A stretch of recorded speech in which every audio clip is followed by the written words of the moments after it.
Go for beers. Go for the cheers. Go for the hit and the hits. Go for the scene. Go for the screens. Go for the gallery. Go for the win. Go to Ocean.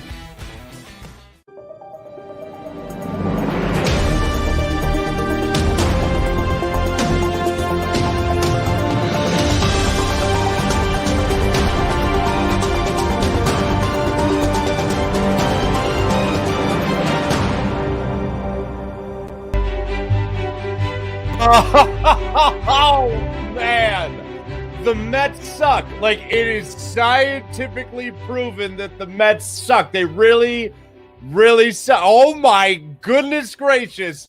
The Mets suck. I know the Phillies win the series. I know the Phillies won today. But, oh, my goodness gracious. A gift on behalf of the New York Metropolitans. I've never seen an eighth inning like that. We've seen plenty of guys walked in. I can't remember a time I've seen walking someone with the bases loaded for a run and then back-to-back hit by pitches with the bases loaded to plate 2 more runs, 3 in total. Oh, my goodness gracious. And an error to boot to start things off. I can't believe what I just saw. I can't believe what I just saw. Phillies get the 7-6 win over the New York Mets, and they win a series at home to round that out. Holy Stromboli. I can't believe it. I'll take it. I am not going to celebrate it by any means, like drastically celebrate it, but a win is a win is a win is a win, even if it's against the Mets, I guess. It still counts the same in the standings. What were you doing during that 8th inning? Because I couldn't believe what was happening in front of me. We'll go through the whole game, obviously, as we do each and every day. But let's just go through that 8th inning because I can't get over it.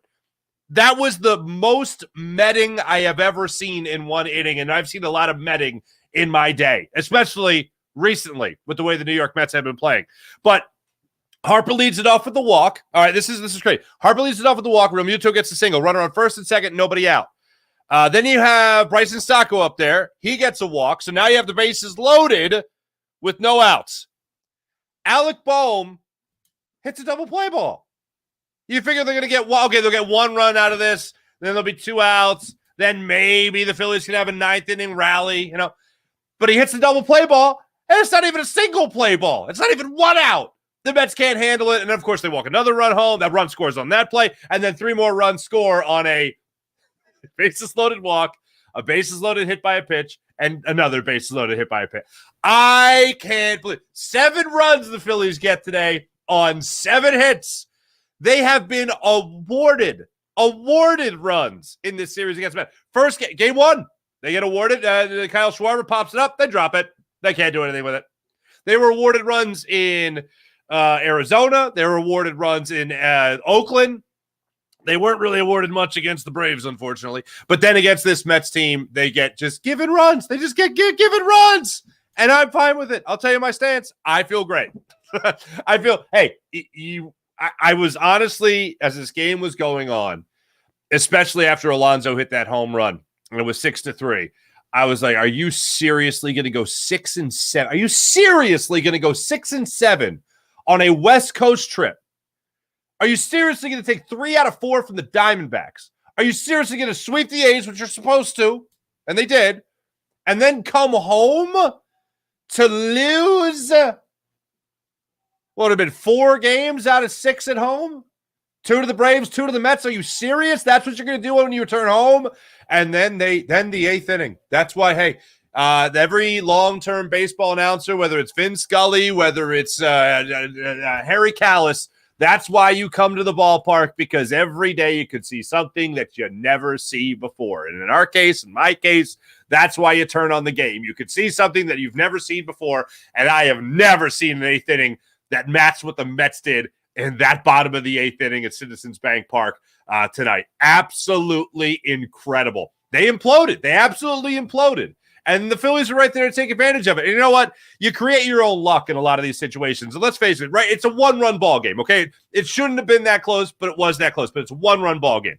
The guy if I got to say one guy helped the Phillies win this game that was not wearing a Mets jersey, it's obvious. The one guy that helped the Phillies win this game for themselves that you could say took this game as opposed to letting it be presented to them on a silver platter was Trey Turner. Beyond a shadow of a doubt, was Trey Turner and what Trey Turner had to do today on the base paths. No better example than in that 5th inning. He goes out there, leads it off with a walk, then he steals second, then he steals third, and as he steals third, he scores on the throwing error to give the Phillies now, they were down 4-3 at that point. But Trey Turner created his own luck. Had the good at bat where he worked the walk, got on first base, stole second, stole third, and then all of a sudden a run was across the board. And again, it was a one-run ball game at that point. Then to start things off in this ball game, Trey Turner starts it off after Kyle Schwarber started off this game, unfortunately, with a ground out to second. You see Trey Turner step up there, and he gets a home run. Phillies go up 1-0 to start things off.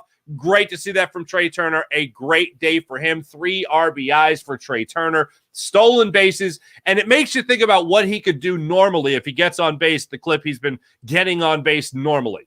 If he gets been getting on base like he has so far in the month of June, where you're talking about a 340, 350 on base percentage, imagine if he carries that out the rest of the year. Imagine if that's what he is from now on for the rest of the year. And it's a lot more plausible to think of that as an on-base percentage as opposed to a batting average. We've seen guys hit 300, hit 350 for a month, whatever it might be, and then, of course, that wanes away. But then when you look at the on-base percentage, you think about the guy's approach overall to his at-bats and taking pitches and getting on base. Oh, my goodness, what you could see from Trey Turner if he makes this the new norm. If he makes this the new norm, then the Phillies, well, guess what? They'll have more than just every once in a while created luck on their side. They'll actually have, talent on their side. So if there was one guy today that I had to point at and say was the player of the game for the Phillies, it was Trey Turner. Beyond a shadow of a doubt, it was Trey Turner. And this was on a day where, of course, the Phillies weren't great offensively. Trey Turner was great offensively. Alec Boehm had himself a couple of hits today as well. Got thrown out at second, trying to stretch a double into a single. He should have been there, but it was a perfect throw by Pham, and it was a great play by him off the wall, barehanding it off the wall, firing into second, and Boehm got out. But 9 times out of 10, you're getting a double out of that if you're Alec Boehm. Not today, unfortunately. But he had a good game. Trey Turner had a great game. The guy who did not have a good game today, a guy who left a lot to be desired, especially for the bar that he has set most recently, was Zach Wheeler. He had 8 strikeouts in this game. So you want to jump to the idea that he didn't have his put-away pitches like he might not have had against Oakland or whatever the case may be. But he goes into this particular game against the Mets, and he gets 8 strikeouts. He didn't look the same. He looked like over his last couple of starts here that he has really labored to get through 6 innings, and he only got through 5 1/3 today. So when you look at what Zach Wheeler was able to do today, you could really run it back to see what you did against the Oakland A's because it was a very similar thing. Oakland A's, he comes out of that 5th inning, and he is at 98 pitches. He came out of this game today, going out of that 5th inning, he came out with 94 pitches. So it was a question. After 5 innings, was Rob Thompson going to give him another inning to try to just get through it quickly like he did against the A's, avoid another inning of work for your bullpen, or was he going to look at this team and say, all right, or look at his pitcher and say, all right, you know what, that's it. We're just going to go to the pen. Well, he looked at Zach Wheeler again today, just like he did in Oakland, and he said, you know what, have at it for one more inning. He won 107 pitches against the A's. Today, he won 107 pitches again. In this start, he went 5 1/3, 5 runs this time around, 9 hits, but still had 8 strikeouts. Did give up a home run, unfortunately. But watching him pitch today, he just looked like he was laboring. And oftentimes, you guys will hear me say that numbers never lie, but they do deceive. This is a case tonight with Zach Wheeler that they don't deceive, and they sure as hell don't lie. This really tells the story of how he pitched out there tonight. He had some put-away pitches. He had some big pitches. He did some great things to get out of some jams. But for the most part today, it was the New York Mets taking it to him. When you go to the bullpen, Matt Strahm came in. He allowed a run to score. It was charged to Zach Wheeler when he came in there in the 6th inning, but he did get the 2 outs. He did get a big strikeout to get out of that. Then Jose Alvarado came. He allowed a run. He was the only member of the bullpen in 3 2/3 innings pitched by the bullpen tonight, he was the only one, Jose Alvarado, that allowed a run, and it was a home run to Pete Alonso. Pete Alonso just put a good swing on a pitch and took it to opposite field. It was only the second home run of the year given up by Jose Alvarado, but Pete Alonso just barreled one to the opposite field, and not much you could do about that, unfortunately. He hit I thought he hit a good pitch. Then Jake Hoffman came in. He actually picks up the win today. He got 2 strikeouts. Craig Kimbrell got 2 strikeouts. One was questionable. We'll get to it. But again, one guy that I got to point to and say did a great job today overall was Trey Turner. One guy not so much was Zach Wheeler. Had a battle, and for the most part was a losing battle throughout the game today, allowing those 5 runs and allowing those 9 hits in the game, and did also issue 2 walks. But this was a rough game for the Phillies from start to finish, really. I know Trey Turner got the home run early, but as you went through this entire game, like I said, I told you guys before where the Phillies have pulled it out, where I just felt like, you know what? No, I feel like it was a win. I feel like it's a win. At no point until the game was over. So at no real point during this game that I feel like this was going to be a Phillies win. I really felt like they were about to lose 2 of 3 to the broken down New York Mets. I can understand dropping 2 or 3 to the Atlanta Braves. I can understand having a tough go of it against the Atlanta Braves. But against the Mets, I know it's a divisional opponent. I wish it wasn't as close as it was, especially over the last 2 games. I wish they weren't awarded runs like they were in game 1 of this series, this 3-game set against the Mets. And then today, to be down 6-3 to this team, to fail to capitalize on other opportunities, and we'll go through it. I did not have a good feeling about this game for the Phillies. And then, boy, oh boy, I know it's a common saying, but, the Mets are going to Met, and they Metted the hell out of this one. It was like the Phillies just rolled out the red carpet and said, right this way, Mets, come on down, you be you. And the Mets were themselves. We'll get you guys, hear what you guys have to say about it in our chat coming up a little bit later in the show. Where are you at? How you feeling about your Philadelphia Phillies right now? Do you just feel, hey, sometimes it's better to be lucky than good? Or do you just feel like, just straight up lucky, just 1,000% lucky? Or did the Phillies create their own luck in this one? We've seen Phillies players flail at pitches out of the zone before. We've seen them not be able to work walks. But it's kind of hard to not get hit by a pitch, which is exactly what they did in that inning. So we'll go through the whole thing. Where are you guys at right now? I look down at the chat, and right away I see my man Joe. What's up, Joe? I see Mets collapses, totes adorbs. That is the perfect way to put that. We'll get to you guys in just 1 second. So let's go through top to bottom the play-by-play of this game so we don't miss a damn thing. Zach Wheeler was starting for the Phillies against former Phillies prospect, albeit 14 years ago. The Phillies traded for that Cliff Lee fella during the 2009 season, where they got in return with Cliff Lee. And they traded away Jason Donald, not Donaldson, or Donalds, Jason Donald. They traded away Lou Morrison and Carlos Carrasco. And they got Cliff Lee and Ben Francisco. So they go up against Carlos Carrasco today. Game 3 of the 3-game series, 1:35 start time. Behind the plate, Erich Bacchus. Woohoo! He had an odd strike zone. It was a consistent strike zone for the most part, but an odd strike zone.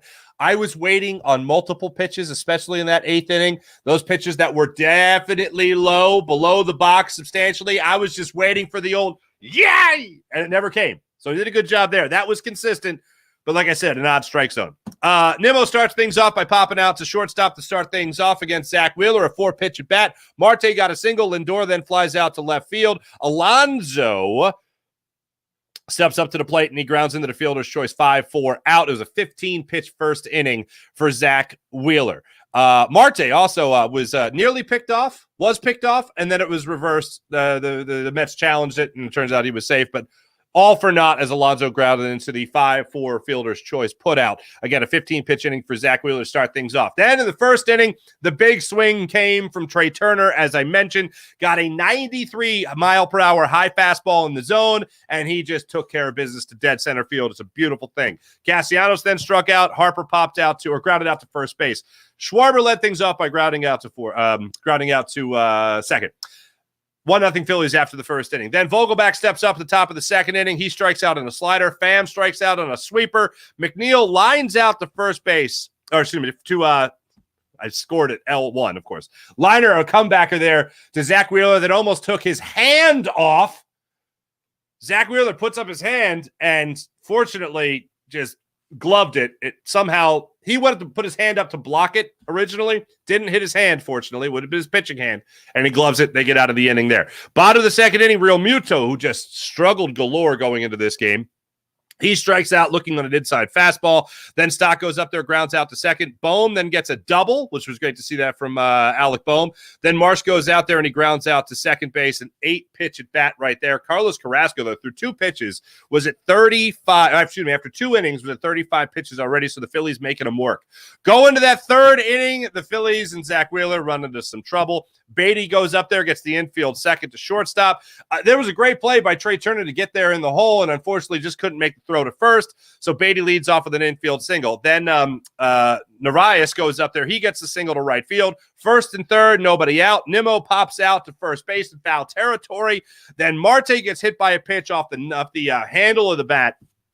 So now you got a bases loaded situation. Lindor strikes out. Could it be somehow, possibly, you get out of this inning? He chased a high fastball by Zach Wheeler, thought he was going to get out of it. Pete Alonso says not so fast. He gets the 2-run single just past the diving Turner at short. A 2-run score right there. It's a 2-1 ball game. And then it's first and third with 2 outs. Vogelbach strikes out on a high fastball, foul tip right there. So Zach Wheeler gets away from potentially more damage. But at that point, it's a 2-1 ball game. Phillies, guess what? They bounce right back in the bottom of the third inning. It's a 2-2 ball game after Trey Turner comes up again with another RBI. This one, an RBI single to left field. He's able to hit a slider into left field for the base hit. Phillies, unfortunately, only able to come out of that inning after Edmundo Sosa starts off that third inning with a leadoff triple. And Schwarber works a walk. Turner comes up there, and he gets the RBI single. So your first 3 batters get on base. And then Castellanos grounds out. Then Harper works a walk. You have the bases loaded with 1 out. Real Muto strikes out, and Stott lines out to center field. So an opportunity there in the third inning to do more damage, but they walk away instead of a big inning. They just score 1 run, and it's a 2-2 ball game. Bottom of the fourth, Nimmo comes up there. He gets the RBI single to right field. It's a 3-2 ball game in favor of the Mets. Then in the 5th inning, Lindor steps up there. He gets the home run to right field on a slider that just stayed up a little too much. He went down and got it. Now it's a 3-2 ball game. A 4-2 ball game. Phillies going to the bottom of the 5th. Trey Turner leads off with that walk. He steals 2 bases, and he scores on a throwing error. It's a 4-3 ball game. 6th inning, Marte steps up there. He gets the RBI ground out. I thought Sosa was going home on this play. First and third, 1 out. Wheeler goes out. Strom comes in. It's a 4-3 ball game. There's a ground ball hit to Edmundo Sosa at third base off the bat of Marte. Sosa fields it, and I thought he was going to go home because Narvaez was going home from third. So not a good runner on third base. I thought that Sosa was going to go home on this. Couldn't get the ball out of his mitt. He's got to go to first. Run scores. It's a 4-3 ball game. But that was all the damage that the Mets would do in that inning. 5-3 ball game. Lindor ends up striking out to end that inning. Strom gets him to strike out to end that inning. Going to the bottom of the 6th inning, you get the Bohm leadoff almost double. So it goes to the book as a single with a put out at second. Then Pham made that great play. It is what it is. Marsh flies out to left, and then Sosa grounds out to third. Nothing doing there for the Phillies. Then Alvarado goes in there, allows the home run to Pete Alonso. It's a 6-3 game. And then going to the bottom of the 8th inning, oh my goodness gracious. Phillies took advantage of everything that the Mets were willing to give them, and the Mets were in the giving spirit. Nice to see that. Phillies get out of that 8th inning. They went into it down 6-3. They get out of that inning up 7-6, and that would be the final score. Craig Kimbrell came in for the save to take care of the business right there. Phillies get the win. A much-needed win. If I look at this series, if I was looking at this series on the schedule, you get the off day tomorrow, which is fine. But if I was to look at this game, before they go to Chicago to face the Cubs, who are coming back from jolly old London, if I was to look at this schedule and see that they had 2 big red L's instead of a couple of green W's, if I was to look at that schedule and see that they dropped 2 of 3 from the Mets, I would need therapy, folks. I would need some therapy, but that's not the case. I like to say that good teams find a way to win, and I know that's cliche. saying that after this particular game just feels dirty. So I'm not going to say it. Well, I just said it, but I'm not going to say it and apply it. Put it that way. But yeah, Phillies will now go into Chicago to take on the Cubbies for a three-game series, a brief three-game series, a brief road trip, I should say. And then they come home for 3 against the Nationals, and then they got the Tampa Bay Rays and the Miami Marlins. Last 6 games of the unofficial first half of the season before the All-Star break. Holy Stromboli. Phillies get the off day tomorrow. I need an off day. I'll tell you that much. You probably need an off day too. Let's see what you guys have to say about it. By the way, oh my goodness gracious, where are my manners? This show is brought to you by the great people of Colony Pools and Power Washing. Win and save this baseball season with our friends from Colony Pools and Power Washing. Let the experts get rid of that ugly green algae and mold off your roof, off your siding, and off your deck. They service Delaware, Delco, and Chester counties. Call them now, 302-762-2250. That's 302-762-2250. Let's see what you guys have to say in the chat check. Where are you guys at? John Marinelli, what's going on? That was quite a game, laugh out loud. Crazy. If the Mets don't Met, we don't win that game? I'm still concerned, laugh out loud, especially about Bryce. I'm concerned about Bryce Harper as well. I know I've been kind of beating around the bush with this for you guys, but he has now matched his longest homerless streak as a Philly. Today was his 25th game without a home run. Last year, he went 25 games without a home run. The year previous, 2021, 15 games. 2020, 18 games. 2019, 10 games was the longest he went without a home run. No bueno. No bueno. For our non-bilingual folks, that's no good. You're welcome. De nada. Anyway, yeah, so that was bad. Go Sixers. What's up? Go Sixers. Needed this win. Absolutely. Michael Heft. Oh, no. My nerves cannot handle this. This season is making me older than you, Mark. Welcome to the party, pal. How's your hairline? Huh? How's your hairline, pal? Can you see any of my grays? Can you see it? Ooh, right. Hold on. Yeah, that might be a gray right there. Yeah. Camera's trying to focus on it. Anyway, Michael Heft, what's up, buddy? Joe, hello again. Mets collapse totes adorbs. I concur. Need to start drinking heavy in pregame so these endings are not so nerve-wracking. Michael Heft, I concur. Always drink responsibly. Phillies were bad today, but the Mets were worse. John Marinelli, absolutely. Go Sixers. Phillies are a 500 team. It sucks. Well, you know what? They're a little above 500. They're a little bit above 500. So there you go. They're better than this. Hitting has to turn around sooner than later. Football season. Time to get ready for AEW wrestling. Oh, my goodness. Go Sixers. Enjoy all that. Hey, look. JT Realmuto, ladies and gentlemen, in this game tonight, he had been struggling. He had been struggling mightily. And in this game, he got the single there in the 8th inning. That broke a nice little slump for him. But Kyle Schwarber now, ladies and gentlemen. Kyle Schwarber now 0 for his last 17. He's gotten hit by a pitch, and he's got a couple of walks, so there's that. But 0 for his last 17. That's no bueno. JT Realmuto was 0 for 18 versus the Mets, and he was 0 for 8 in the series prior to that hit that he had there in the 8th inning as part of that nice little 8th inning rally, if you will. So that's not good, but at least he broke it. So there you go. And of course, Cody Clemens 0 for his last 16 now, unfortunately. So yeah, some Phillies bats have definitely been ice cold. Alec Boehm, good to see him have a good couple of hits here. And how about Brandon Marsh, by the way? Oh my goodness gracious, Brandon Marsh doing things for this Phillies squad. Came into this series, came into this capstone of the 3-game series with a 714 batting average during the homestand. He was 10 for 14 going into this game today. He unfortunately went 0 for 3 today, but he did get an RBI. So there you go. There you go. His average is back up to 278 now on the season, which is nice. But there's definitely some concern about this Phillies team. Look, they've been winning games, albeit against the, unfortunately, against the Braves, but they've been winning games. They didn't win games against the Braves, unfortunately. They won one. But they've been winning games, and they haven't been pretty. But when we get to September, when we get to late August, we're not going to remember how. We're just going to remember how many. So as of right now, the how many is more important. The how will matter a lot more at the end of the year. Right now, just start stacking those wins. Now they're going to be facing a team in the Chicago Cubs. 8:05 start time, by the way. Tuesday night, Cubbies coming back, like I said, from Jolly Old. They're 37-39 on the season.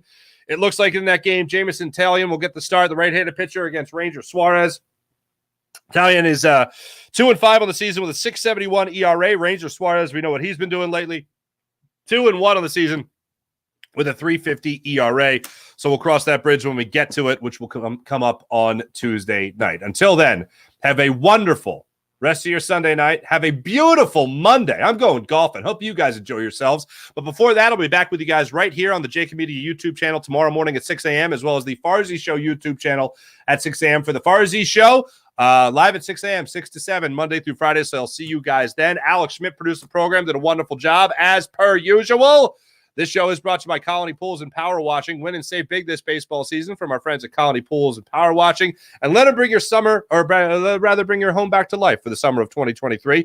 Give our sponsor a call for this baseball season at 302-762-2250. If you're tired of seeing those ugly green algae stains on your roof and you live in Delco, Chester, or in the state of Delaware, let Colony pressure wash your house and take the pressure off you. Have a great rest of your night, everybody. Alex Schmidt produced the show. See you guys tomorrow morning, and then see you guys again Tuesday night, following hopefully a Phillies win over the Chicago Cubs. See you guys.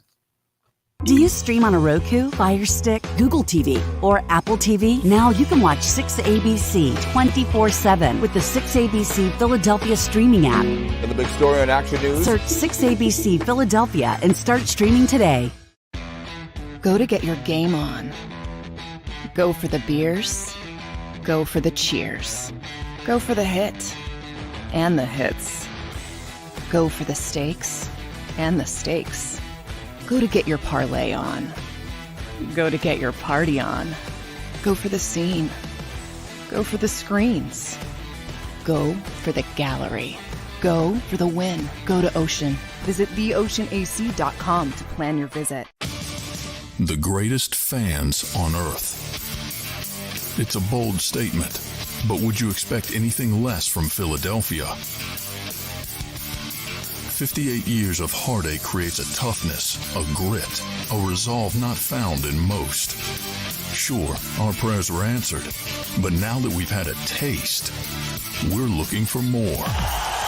Pondley Hockey, official partner of the Philadelphia Eagles.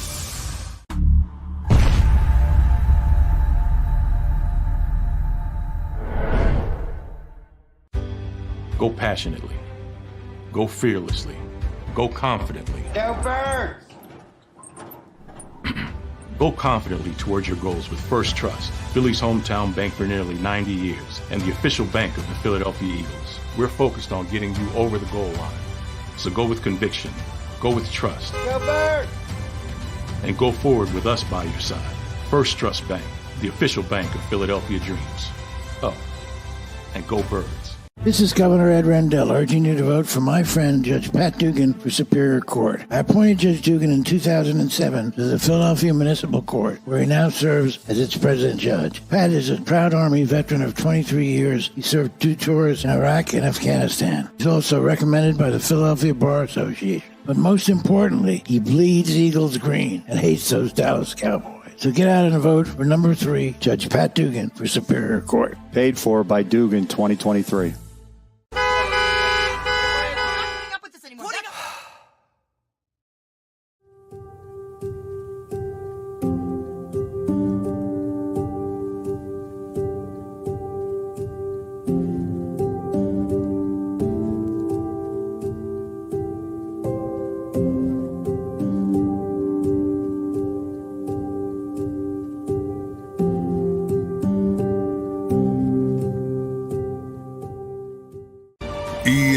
EAGLEX, Eagles.